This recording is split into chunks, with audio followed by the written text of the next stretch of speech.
Hey guys, welcome back to little moments. జనరల్గా మనం దోశలు ప్రిపేర్ చేయాలంటే బ్యాటర్ని ముందుగానే రెడీ చేసి పెట్టుకోవాలి కదా. బట్ ఈసారి ఇలా ఇన్స్టంట్ దోశ బ్యాటర్ని ఎలా ప్రిపేర్ చేయాలో చూడండి.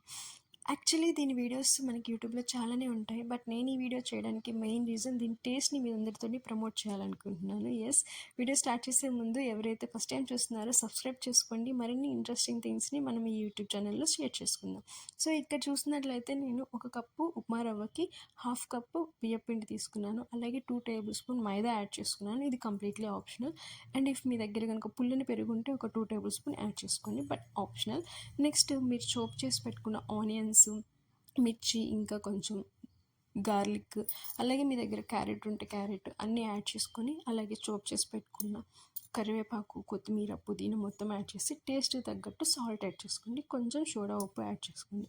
నెక్స్ట్ ఈ మొత్తాన్ని బాగా వాటర్ యాడ్ చేసి బాగా పల్చగా ఉండేటట్టు కన్సిస్టెన్సీ చూసుకుంటూ మిక్స్ చేసుకోండి.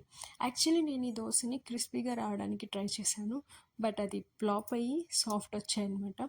ఇదే కాదు, రెగ్యులర్ దోశ బ్యాటర్తో నేను ఎప్పుడు దోశ చేసినా కానీ అవి సాఫ్ట్గానే వస్తాయి. ఎండ్ ఆఫ్ ది రిజల్ట్ ఎప్పుడూ క్రిస్పీగా రాలేదు. ఒకవేళ మీకు కనుక ఏదైనా టిప్ తెలిసి ఉంటే నాతో షేర్ చేసుకోండి తప్పకుండా. నేను ఈసారి క్రిస్పీగా దోశలు ఎలా రావాలో ట్రై చేయాలనుకుంటున్నాను.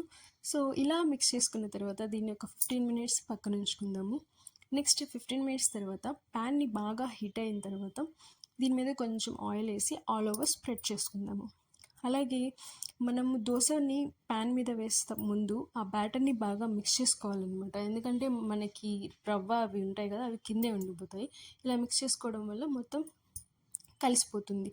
నెక్స్ట్ దీని మీద ఆనియన్స్, మిర్చి ఆల్ ఓవర్ స్ప్రెడ్ చేసుకొని ఈ మిక్స్ చేసుకున్న దోశ బ్యాటర్ని ఇలాగా స్ప్రెడ్ చేసుకుందాం ప్యాన్ మీద.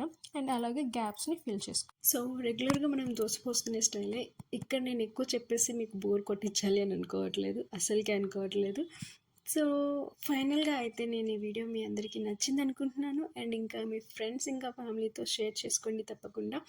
అండ్ మన ఛానల్లో సబ్స్క్రైబ్ చేయడం కూడా మర్చిపోవద్దు. ఇంకొకటి మీకు ఆల్రెడీ చెప్పాను కదా, లైక్ క్రిస్పీగా దోశలు ఎలా చేయాలో మీకు ఎవరికైనా తెలుసుంటే కామెంట్స్ రూపంలో నాకు టిప్స్ని షేర్ చేసుకుంటారు అని అనుకుంటున్నాను. Thank you so much for watching.